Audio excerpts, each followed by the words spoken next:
Ala boyalmış göğün yüzünde şafak geriliyor.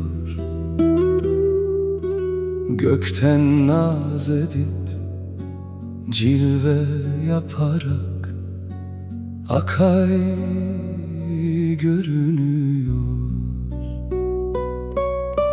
Gün batan çağı kara renk alıp akşamlar iniyor. Gümüş nurayı ağla salıp bulutlar sönüyor. Görünüp yitip bulut üstünden yıldız göz atıyor. Dallardan kopmuş altın yapraklar rüzgar ötüyor.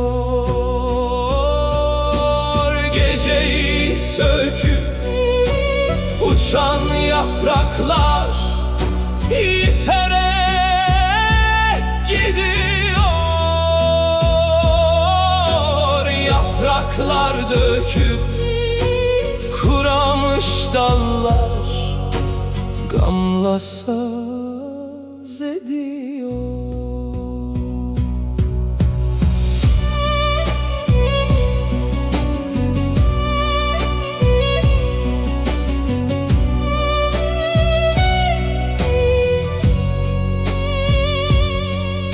Sallanıp duran ağaca vurup rüzgar esiyor.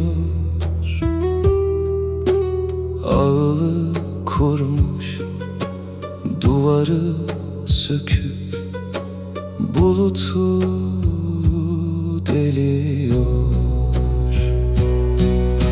Gümüş nurayda cilveli bakıp yine görünüyor. Öbür tarafta yıldızlar çıkıp üste sürünüyor. Ağaç altında gece serabı gibi bir karaltı var. Kütük üstünde yiğit tek başına yarı bekliyor. Kuşkuyla bakıyor, zorla alıp nefes, kalbim dinliyor. Yürekten çıkmış gamlı ezgida hazince